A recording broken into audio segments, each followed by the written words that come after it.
Hello, everyone. Welcome to the Pressure Injuries Learning Series, Session 1, Increased Awareness. My name is Marianne Darpino, and I've had the privilege of working alongside Patients for Patient Safety Canada for over a decade, and I am so delighted to be your moderator today. I'm joining you from Bolton, Ontario, land to many First Nations peoples, including the Huron-Wendat, Haudenosaunee, and the Anishinaabeg, and most recently, the Mississaugas of the Credit First Nations. And I would encourage all of you to use the chat to acknowledge the land from which you are joining us today. This session is being hosted by Patients for Patient Safety Canada with supports and evidence-based resources from Wounds Canada and the Registered Nurses Association of Ontario, and we are grateful for their enduring support. Patients for Patient Safety Canada is the recognized voice of patients, caregivers, and families in Canada and around the world that bring collective healthcare experiences to improve patient safety at all levels of the healthcare system.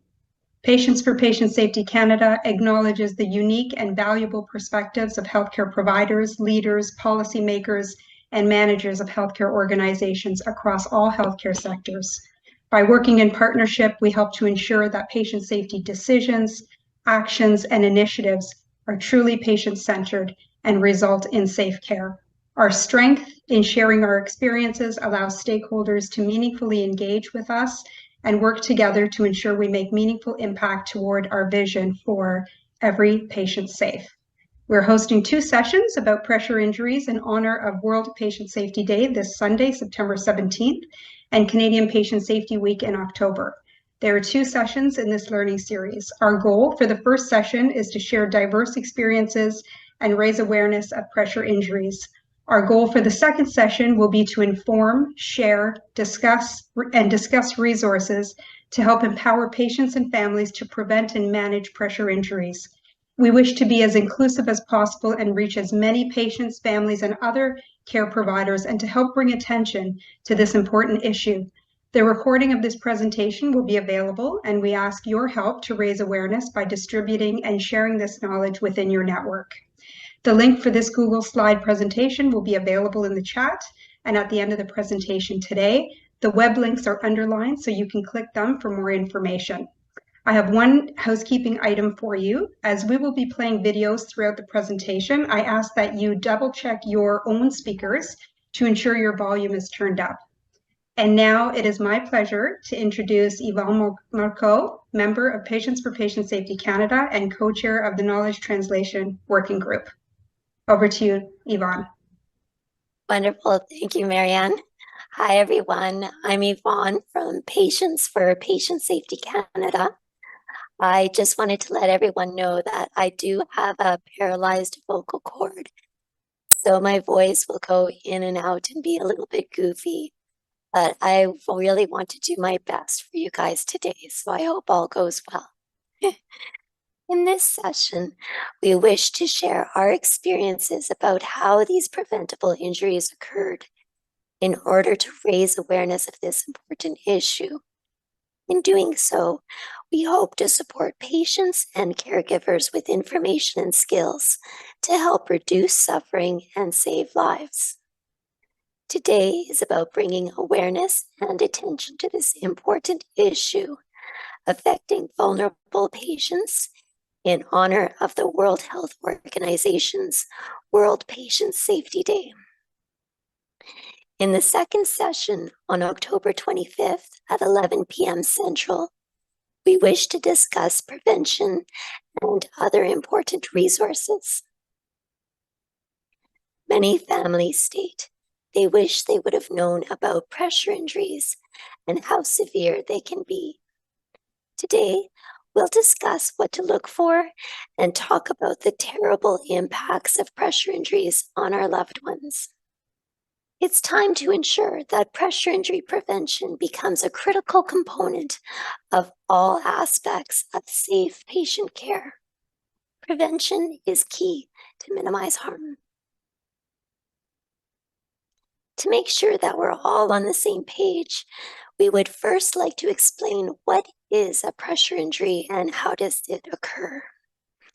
Pressure injuries or ulcers, also formerly known as bed sores, are caused by constant pressure to an area.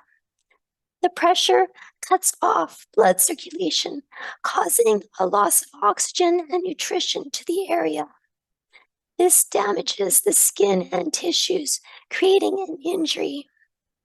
For those who are severely ill and in a vulnerable condition, pressure ulcers can develop quickly. For example, in susceptible people, a full thickness pressure ulcer can sometimes develop in just 1 or 2 hours, and in some cases, the damage will only become apparent a few days after the injury has occurred. A good tip is to remain vigilant and act quickly to minimize harm. Unfortunately, even with the highest standards of care, it's not always possible to prevent pressure injuries. For example, in intense motor vehicle injuries with possible spinal cord involvement, patients may need to lay immobilized on hard stretchers in emergency and again in surgery. However, for most cases, prevention and minimization of risk and early detection are key to prevention or worsening of pressure injuries. It's important to know common locations of injuries in order to assess and find them before they become deep. They usually occur over bony areas, such as your sit bones or your pelvis, hips, lower back, elbows, knees, shoulders, and head. They can also occur in places where the skin folds over on itself or where there's equipment or medical devices. They occur when you lie in bed or sit in one position for a long time. It can happen much more quickly when the health of your skin is affected by problems like hard surfaces, poor nutrition, or a disease that affects your blood circulation. This can occur to anyone who doesn't move in any age range. Even infants can develop them if they lie in one position for too long. As you can see, many of the body locations identified are private. Families would not typically lift up the sheets and have a look, and may feel even less inclined in the hospital or other care facilities. We will further discuss having safety conversations along with risk minimization in the next session. Understanding the severity of wounds is important because understanding the situation and collaboration matters greatly to us. Pressure injuries are graded in severity from an early stage 1 to a late stage 4. It's also critically important to know the early warning signs and what to look for. So let's talk about the first abnormality, which is a stage 1 injury. Stage 1 begins with a reddened or purple area that remains reddened or dark when pressed. This area may be painful, firm, soft, warmer, or cooler than the surrounding skin. Good tip is to please let the patient know to notify of any discomfort, not to dismiss it, so that the sore area can be checked. Stage 2 is an open wound with pink or red at the bottom layer. Stage 3 is complete skin loss down to the fatty layer. Stage 4 is complete skin and fat loss down to the bone, tendon, or muscle. Unstageable is when the wound is covered and the depth cannot be determined. A stable scab can serve as a natural cover. A good tip is to keep this dry. Next, we'll show examples of real wounds, so please take precautions for sensitive viewers. So, what do pressure injuries really look like? Here we have examples of the early stage 1 and the late stage 4 wounds on darkly and lightly pigmented skin. It can be tricky to find them since they commonly occur on the bottom surface of the body or on private areas, and they are difficult to see on darkly pigmented skin. In fact, patients with darkly pigmented skin suffer from full-thickness pressure injuries at a higher rate than patients with lighter skin due to the lack of early recognition. As a result, these patients experience poorer outcomes. Often, bedside teams did not recognize the early subtle warning system signs of pressure injuries until the overlying skin begins to slough and fall off. A tip is that moistening darkly pigmented skin assists with identifying changes in color. On darkly pigmented skin, look for a purple or blue color. As you can see from the images of the stage 4 injuries, they can become very, very serious. They're large, deep, painful wounds and life-threatening due to infection and kidney failure. In Canada, 60% of elderly patients with a pressure wound will die within 1 year of discharge from the hospital.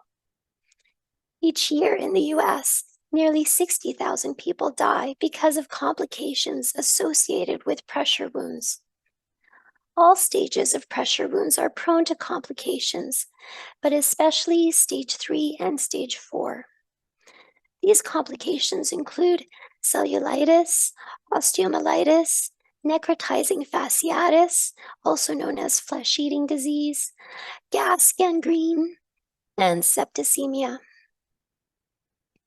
Next, we'll listen to the impacts of these wounds on patients. Over a period of 3 years, Kathy's father developed recurring pressure injuries during his stays in hospital. During these times, he was not able to move unassisted. In this story, Kathy shares the impact of pressure ulcers on her father's health and quality of life in his final years. This story demonstrates the importance of understanding the severity of pressure injuries and that they can be prevented through regular positioning. The video plays quietly, so please increase the volume for sound. This is Kathy's story.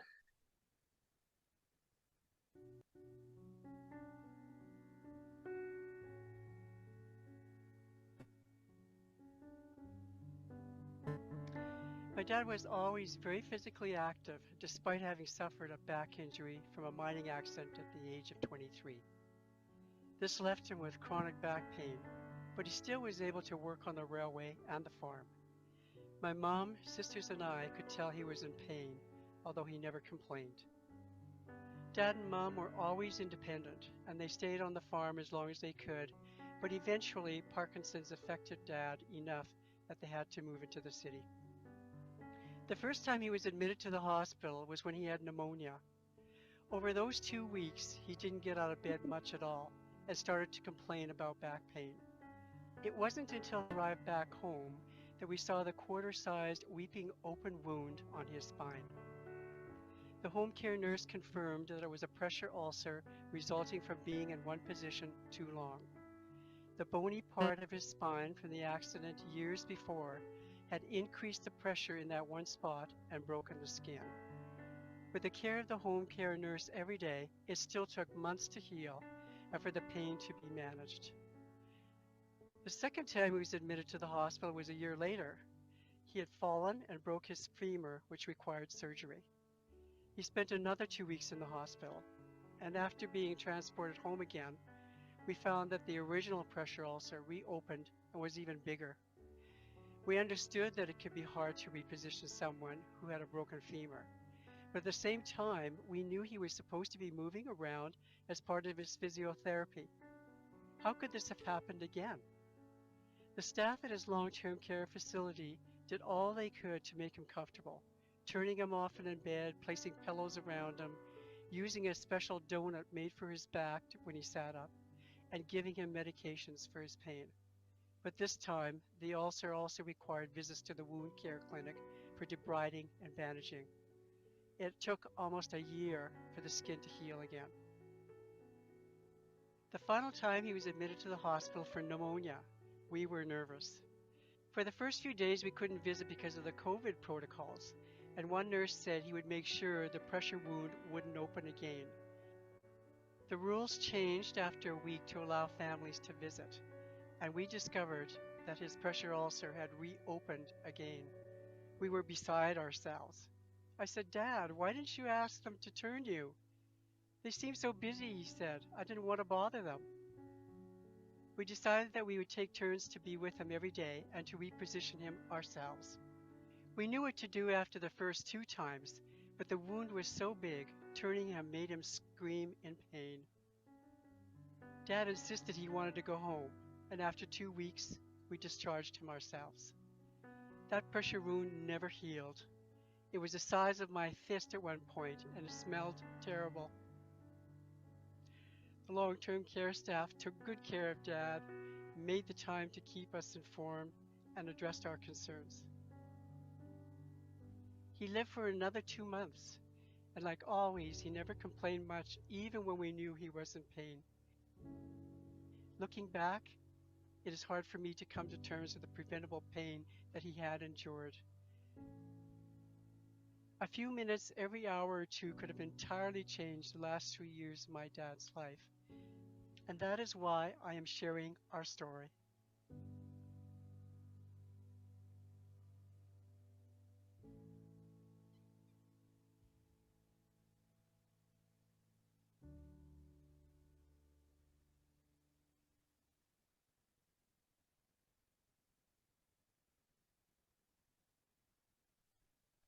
Thank you, Kathy, for sharing your story with us. We would like to ask you to reflect about Kathy's story and ask yourself, what resonates with you about Kathy's story? After watching the story, what does the title Avoidable Pressures mean to you? What are the impacts of a pressure injury on both a patient and their support persons? How could you partner with patients or support persons to ensure that pressure injuries do not occur? We'd like for you to wait until the end of the presentation so we could share our thoughts and questions together. It's sad that many families state they wish they would have known about the risks. It's time to ensure that pressure injury prevention becomes a critical component of all aspects of safe patient care. We know that our healthcare system is under strain, but ask if improvements and efficiencies can be found. Prevention is key because we know that 70% of pressure injuries are preventable. In a 2003 study founded by the Canadian Association of Wound Care, the overall prevalence of pressure injuries across all healthcare settings was 26%, with approximately 70% of those wounds considered preventable. Prevention is of paramount importance and must be the focus of care for all patients and across all care settings. Next, we will have Kim tell her story. Kim shares with us her reflections on pressure injuries as a nurse and with her father, who experienced paralysis on his lower body due to cancer. This is Kim's story.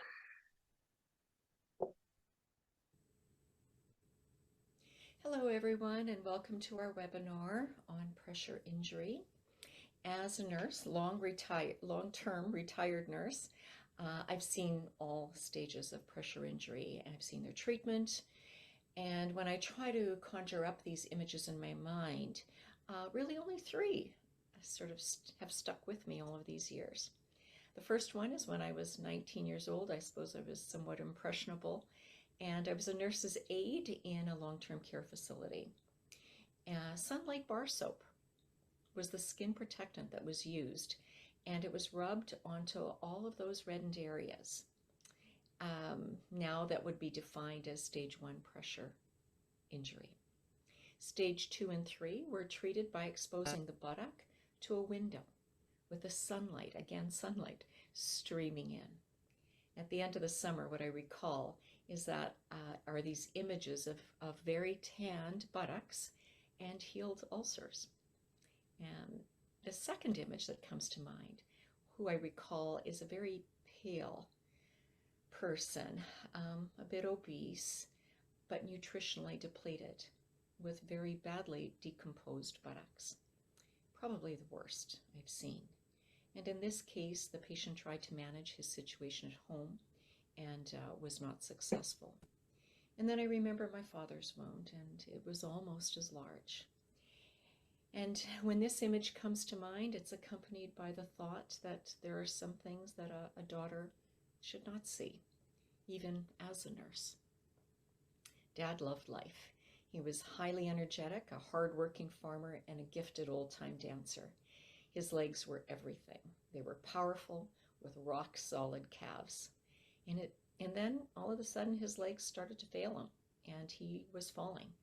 A cancerous tumor was diagnosed in the lower part of his spine, and he was operated on 3 times. And after each surgery, he miraculously walked again and did everything he loved to do. After the 3rd spinal surgery, his dedicated surgeon was very emotional when he told Dad that he would not be able to operate on him a 4th time and that he would be paralyzed from the waist down.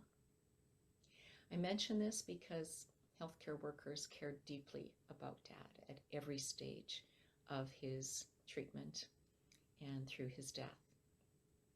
Compassion was always present through his care. The tumor returned as predicted, and Dad spent his final months in palliative long-term care. He was paralyzed from the waist down. He had no control of his bowels or his bladder, and he had no lower body sensation. Each week he became more thin and more yellow. And I assumed that Dad would be devastated and depressed about his situation, but his zest for life continued. He focused on what he had, and he disregarded all of the rest. He really seemed blind to the lower part of his body. It was like it didn't exist, and he ignored it. All of this, of course, were challenges and created all of the risks for pressure injuries.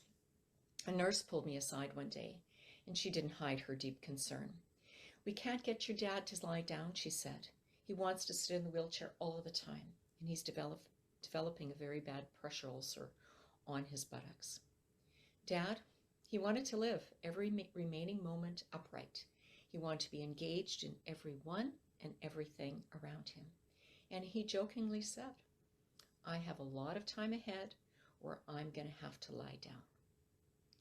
Current literature speaks of unavoidable pressure injury, and I think that's what Dad had. He had a special mattress, he had a wheelchair cushion, he had a Foley catheter to keep him dry, and the staff did their best to relieve pressure injuries. But Dad was faced with internal as well as external destructive forces. He could not beat the devastation of cancer, even though he had many positive social determinants of his health. I'm challenged now today to think about how stage 4 pressure injury could have been prevented in his situation while still honoring his wishes. I think about, well, what about if family were cared for Dad at home? Would he have been more relaxed and less inclined to be upright and ready for visitors? What if sensors could detect bowel actions so that feces was removed immediately and not there to caustically erode at his skin? What if skin protectants were really highly effective barriers and not just barriers? And what if he could have rested comfortably on his stomach for the night, or gently somehow rotated mechanically? And what if his wheelchair was ergonomically designed to distribute his weight completely differently? And what if pressure areas were implanted with silicone or with fat? These are the kinds of things that seem possibly reachable. Pressure injury can be incredibly stubborn to treat, and my hope is that families will become part of the prevention plan and that more research into innovations will also be realized. Thank you very much for listening.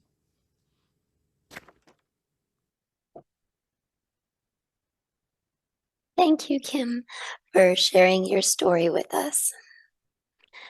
We'd like to please reflect about Kim's suggestions to prevent pressure injuries, especially about involving more innovations or increasing the involvement of families.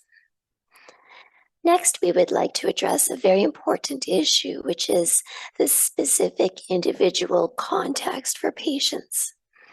Patient safety is a holistic issue, and individualized solutions must be found. Canada is one of the healthiest and most diverse countries in the world.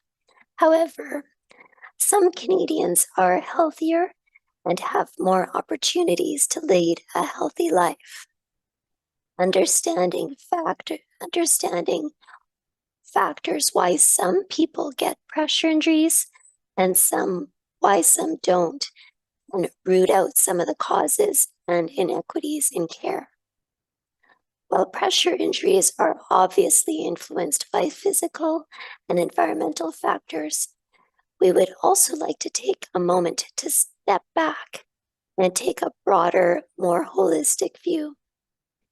If we really want to address the true cause of pressure injuries, we may need to work on other factors, such as the social influences. The social determinants of health can have important and invisible influences on health. They are the broad range of personal, social, economic, and environmental factors that determine a patient's health, such as their social status, their income, education, or employment. Experiences of discrimination, racism, and historical trauma can be important social determinants of health for minorities such as Indigenous people, to LGBTQA+, and people with English as a second language. These power imbalances affect patient understanding, safety, and rights. Our goal is that attention is brought to the impacts of the social determinants of health on care and the removal of barriers for accessing care. We also wish to emphasize the important goal of inclusiveness. We all want to be respected and acknowledged as equal human beings. As well, we request that care given is aware of health inequities and is patient-focused. The main determinants of health include income and social status, employment and working conditions, education and literacy, childhood trauma and mental health, physical environments, social supports and coping skills, healthy behaviors, access to health services, race, gender, culture, and genetics. Healthcare in Canada is paid by taxpayers. The amount of money for healthcare is limited, and understanding how much is spent on healing pressure injuries, which are mostly preventable, is important to us. Pressure injuries can cause a longer stay in hospital and increased healthcare costs. There's not a lot of current information about this, and what we found is from 10 years ago. But you can see that 15% of elderly patients will develop pressure injuries within the first week of hospitalization. Costs to treat pressure injuries that were present prior to admission ranged from $11,000 to $18,500. However, hospital-acquired pressure injury treatments ranged from $44,000 to $90,000 for stage 4 wounds. the average cost of care in hospital was $24,000. Home care costs about $9,000 a month for pressure injuries. We would like to pause here and bring to attention that not all expenses are covered for those being cared for at home, and costs beyond those mentioned can occur. Patients who are economically disadvantaged may not have access to all the supports available.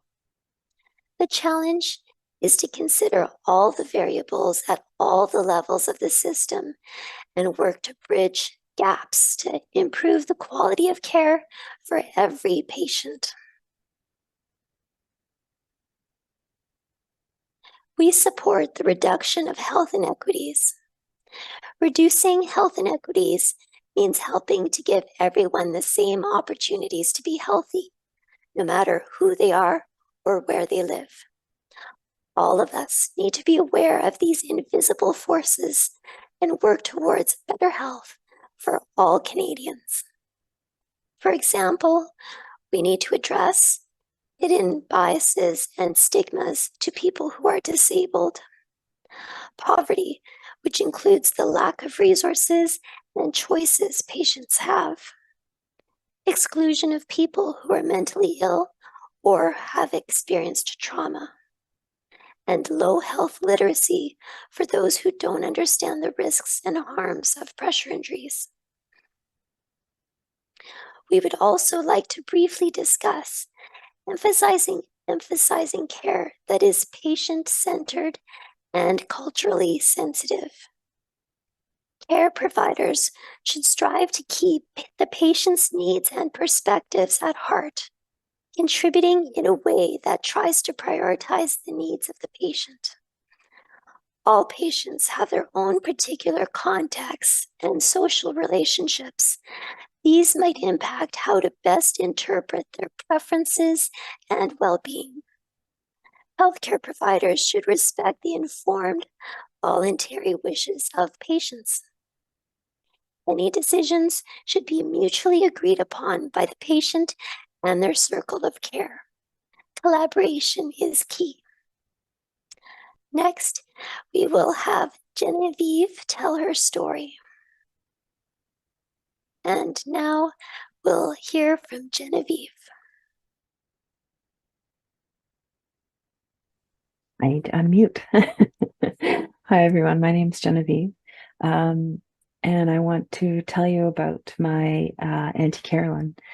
My Auntie Carolyn was diagnosed with multiple mental health issues before the age of 25. She was lived on government assistance, disability, her entire life. She lived with my family for most of my childhood, and when our family dissolved, she met a man who she got married to who had a brain injury, and he's consistent as a 14-year-old boy, even though he's an older man now. She took care of the finances and took care of what was needed in the home, and he provided emotional support and companionship, and they were quite happy together for many years.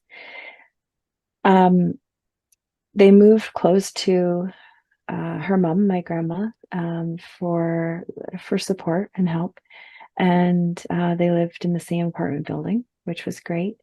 When grandma died, my aunt's delusions increased. She had delusions throughout her life, but without her mom kind of stabilizing things, stabilizing her decision making, my aunt gave notice at their rent-controlled apartment, and her and her husband were one day from being homeless before the church group that they were involved with found them a place in assisted living. Now, my aunt and my uncle were in their early 50s when that happened, and so living with people who were usually about 30 years older than them. And so they had a hard time connecting with folks.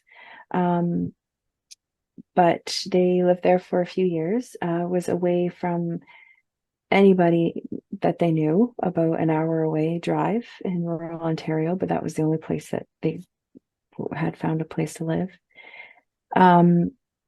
They qualified for assisted living because of my uncle's brain injury and him unable to take care of himself. And my aunt was able to join him.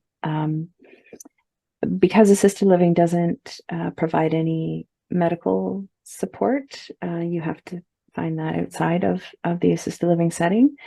At one point, her diabetes became not managed well, according to the nursing staff at the assisted living residence. And so she was transported to a long-term care facility just about an hour away from her husband. And she was in that long-term care facility with no one visiting. She had no family doctor in that area. And there she developed a pressure injury. The long-term care facility decided at, I think it was about 4 months after she'd been there, that the pressure injury was too bad, and they sent her to the hospital just down the street. And at that point, I became her medical decision maker because her husband didn't have the capacity to do that. And unfortunately, because I live in British Columbia, I wasn't able to be there at the be there in a way that I felt was more meaningful than what I was able to do. So my aunt's in this hospital and her husband's unable to visit because he can't drive. There's no community bus service. And her delusions were just increasing and increasing, and to the point where she wouldn't accept phone calls. She lived in an alternate reality.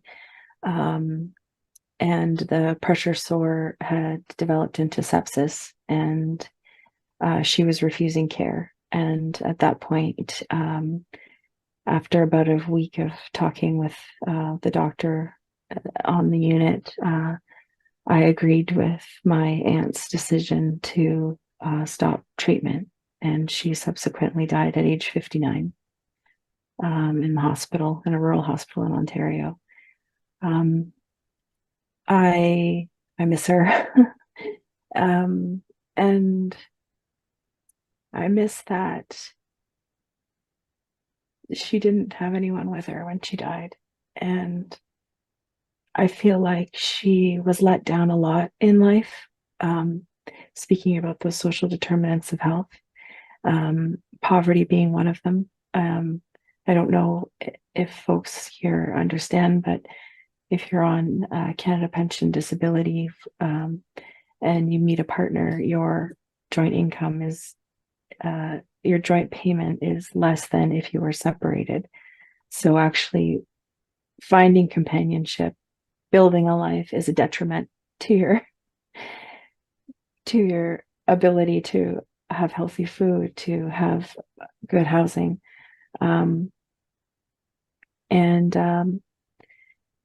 Yeah, I just wanted, I really appreciate the opportunity to tell my Auntie Carolyn's story. And I just feel that there's so many points where she was let down. No mental health support in the assisted living, long-term care, or the hospital. And ultimately her wishes were granted, I guess. But yeah, she was a loving person, and I wish that she didn't have to die in that way. So thank you for listening, and sorry for such a sad story, but she was a lovely person, and thank you. Thank you so much, Genevieve, for sharing that very intimate story of your aunt.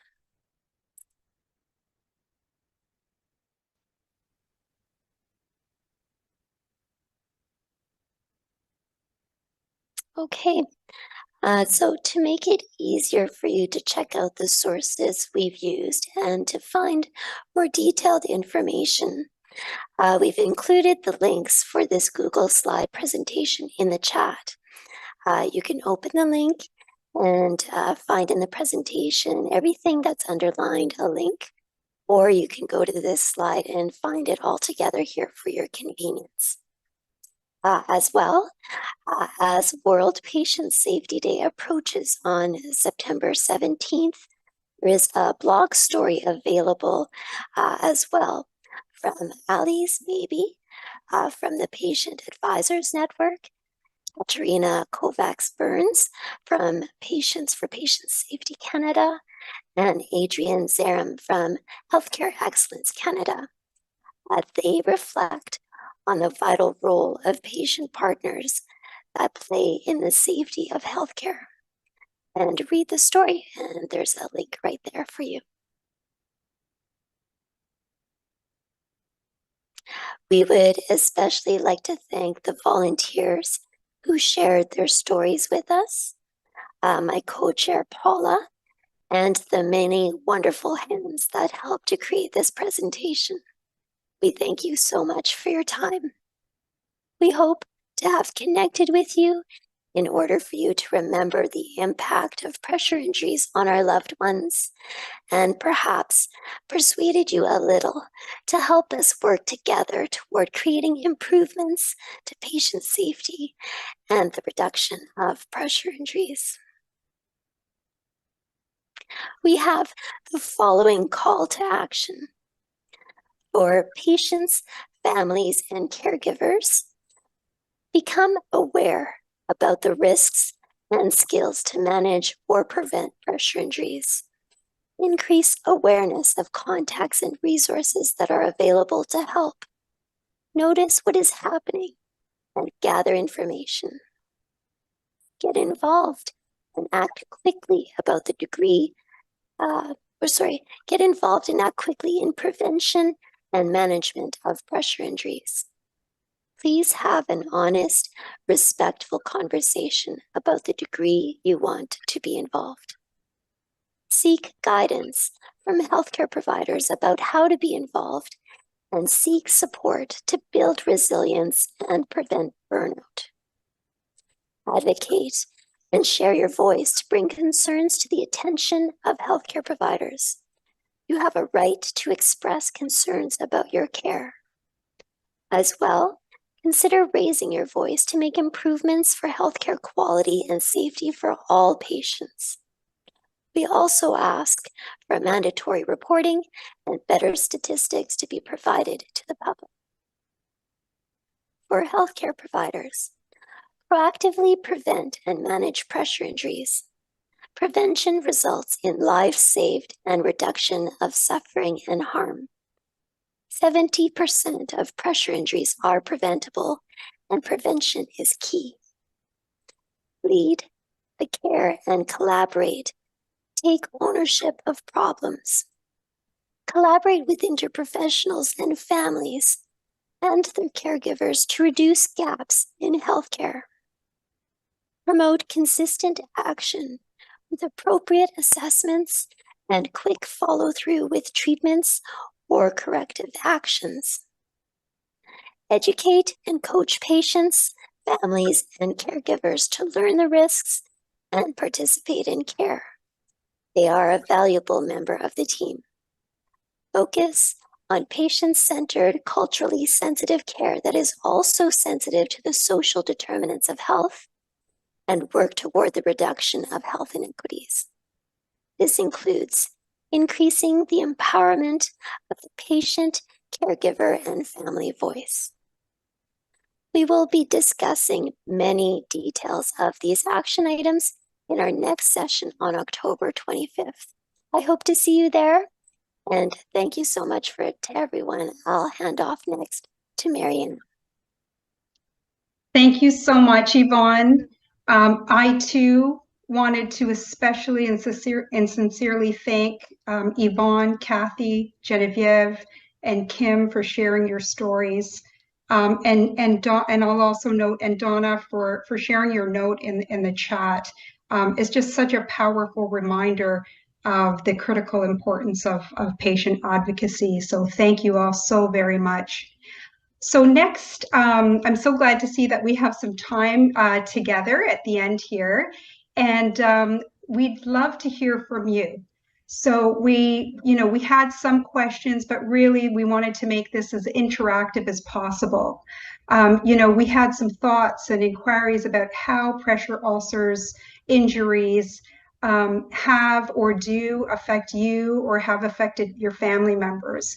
Do you have any particular questions or comments that you'd like to share with us? What resonated with you most about the stories that you heard today?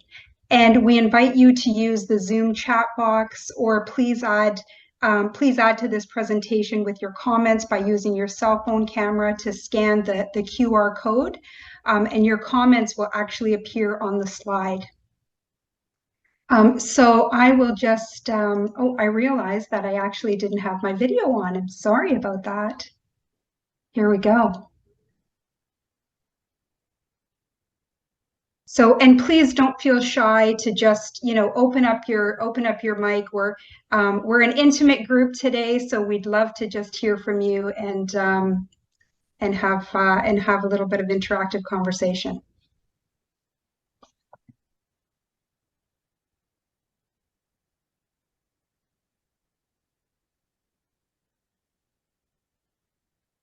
It's Kim, and I'm just going to pick up, Marianne, on something that you just said, and that is don't feel shy.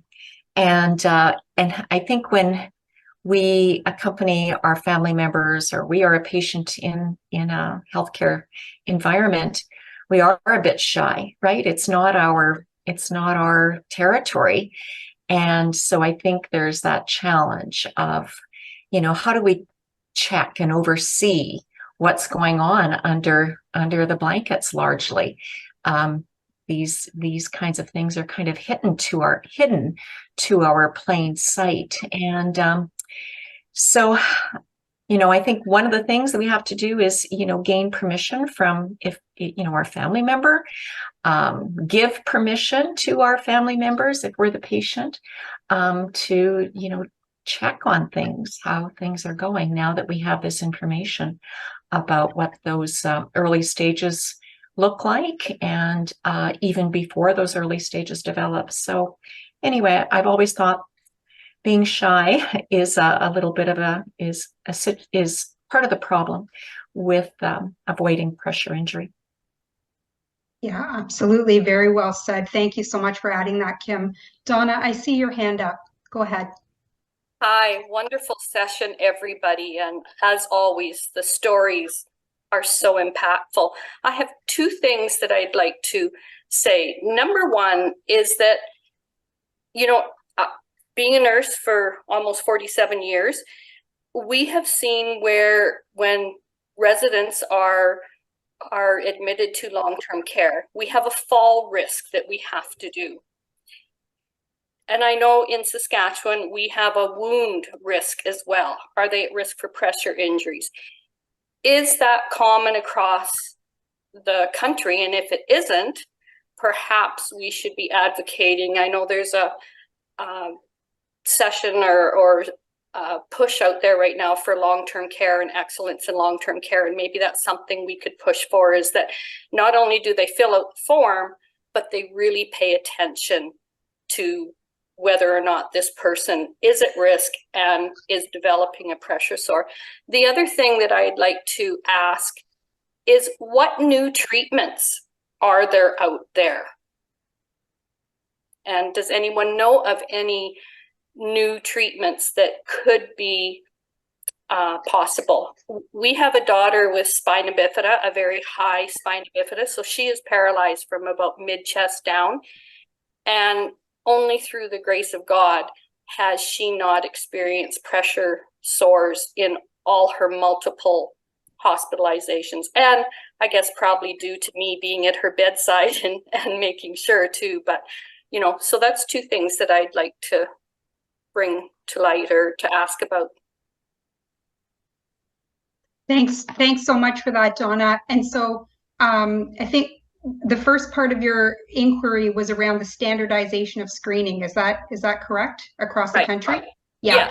And then the second one was about any innovative treatments. So I don't particularly have an answer for any of you for that, but I'll open it up. I know that part 2 of this was going to focus more on the treatment side of things. So, you know, if you know, I'll give a minute or so if anybody wants to chime in to your questions, or feel free to write it in the chat box as well. But I think it's also a really critical question to bring forward when we have some folks for the next presentation as well. So thanks. I can Does add anybody an have a follow-up? answer. It's Andrea. I'm a practice lead in Alberta, focusing on pressure injury prevention for adult patients in the hospital. And there is an Accreditation Canada requirement for assessment of all patients that come into hospital for pressure injury risk. And depending on that, if patients are at risk, then that has to be repeated. And there is a designated schedule for that. I can't speak specifically to long-term care, but they also have standards in place for that, and I believe so for home care. So there is that risk assessment. What we're seeing locally in Alberta is it doesn't always follow through to doing interventions for patients that are at risk, and we're hoping to change that. Thanks so much for your reply, Andrea, and for joining us today. I see, Crystal, you had a response to the question. Did you want to just chime in? Sure, I'm Crystal. I'm the Director of Education at Wounds Canada. So I'm not aware of each individual province and territory's requirements around pressure injury risk assessment in long-term care, but I can speak to Ontario, having worked in long-term care in Ontario. And it sounds very similar to Alberta. In Ontario, yes, absolutely. Upon admission, any change in health, leave of absence, return from hospitalization, quarterly, annually, every long-term person living in long-term care in Ontario has to have a pressure injury risk assessment completed, and then a care plan generated based on that. So, and that is something that's monitored by the Ontario Ministry of Health. So as part of the inspection process, that is monitored and is a requirement. And they actually, there's actually public reporting available on pressure injury incidents and prevalence in long-term care homes in Ontario. That's great. Thanks so much, Crystal. Thanks for joining us and adding that. And Paula, I think you were up next. Yeah, I just wanted to say one thing. First, actually, I already put it in the Slido, but I wanted to point out just how big a difference it is when you have extra caregivers coming to the hospital or staying at the house with you when you're getting various treatments. And I also wanted to say we've got to be focused on the fact that pressure injuries are so like people don't want to bring them up because it's embarrassing, and the fact that they're on what are considered like private parts, it makes things so much worse. And I've at least heard this anecdotally before, and I guess what makes it logically would be that a lot of the time the person who stays home for help, who does the caregiving for someone, is often the wife in a heterosexual couple. Just because, especially, and that's even more the case when that person stays home because they are caring for children and so on. So if you have, for example, and I'm just going with heterosexual here, couple just because statistics are so much higher, and so, I guess social roles that are in place. So it can be like, for example, the husband's mother or father, and having it be the daughter-in-law who would be the one taking care of things. That's a huge issue. Obviously, this is just one situation. There's plenty of others. in terms of social roles and everything. But I just wanted to point that out as a particular issue. And I know that, for example, when in my family, it was definitely my mother who stayed home and cared for me. And she was also the caregiver for my Baba, my dad's mother, until we had to get home care because things were just so too much. So I just want to point those out as particular issues. And I'm not really sure where to go in terms of dealing with that. Because I mean, it is incredibly private a lot of the time.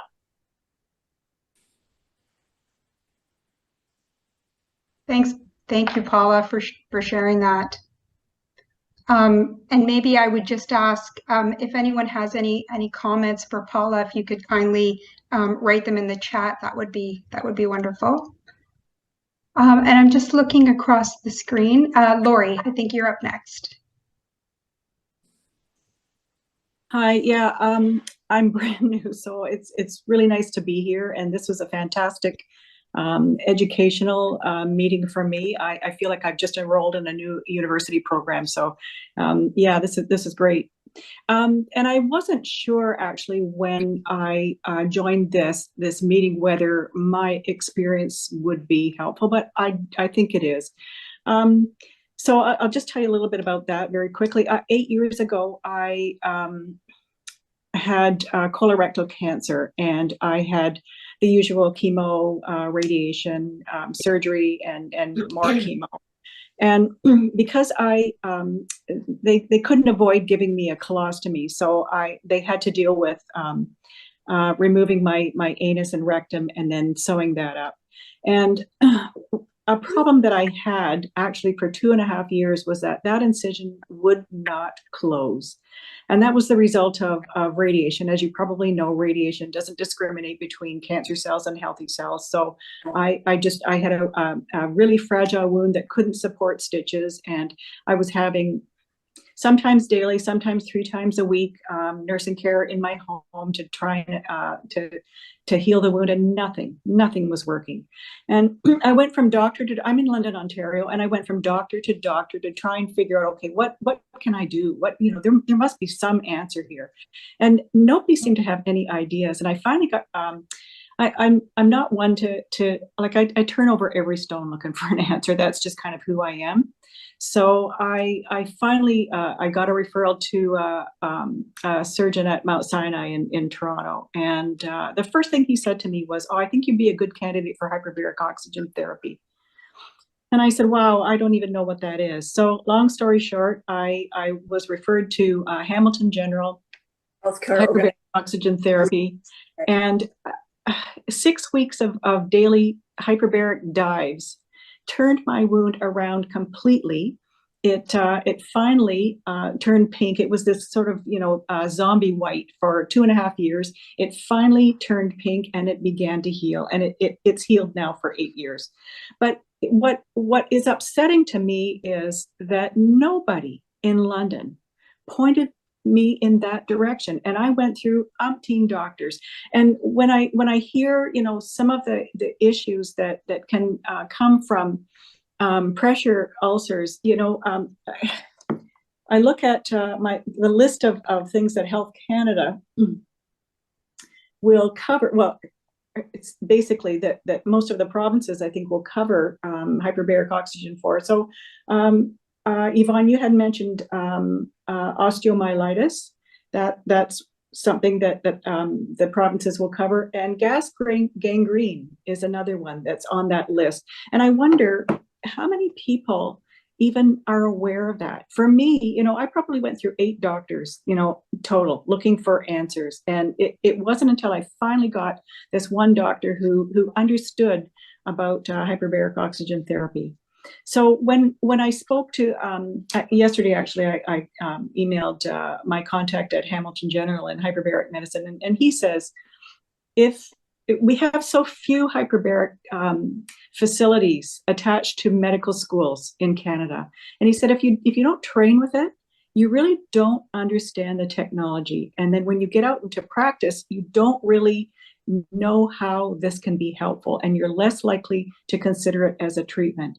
So, I mean, I guess that's my story there is maybe that's and I know, you know, we're going to be talking about treatments in the next meeting, but you know, to me, that's kind of a flag that needs to be waved. That here's a possible treatment for, you know, really, you know, bad pressure ulcers that possibly we should be considering that perhaps isn't being considered. So that's all I have to say on that. Thanks so much.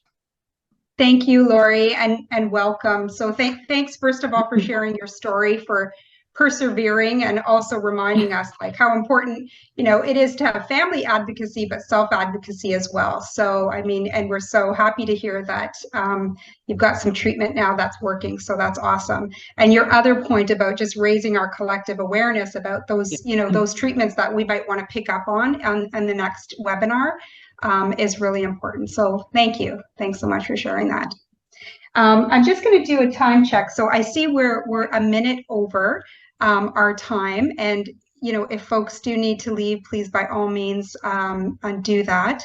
I know we had planned for the 1 hour, but I see one hand up, and Eileen, I'd love to give you the last word. So please go ahead. Thank you. I did put it in the Slido, but I'm hoping, I did work in an organization before I retired, and they did have an assessment at each change of shift. So pressure, they call it pressure ulcers at point, falls, pneumonia, and there should be one last thing I've forgotten, but that was key. So every single shift change, they did have to look under the sheets and check with the patients. So hopefully that will disseminate soon through all the protocols. That's great. Yes, thank you. Thank you so much for that. All right. Well, I know we could probably stay on for a lot longer, but we're going to bring the webinar to a close. And just on behalf of all of the folks who put their hands in to prepare this webinar in time, to all of you for taking the time to join today. We're really excited to spend this time with you. Thank you for joining, and we look forward to our next session, Learning Session 2, October 25th, and hope to see you all there as well. So be well, and thank you again. Take care and have a good day. Thank you. Bye all.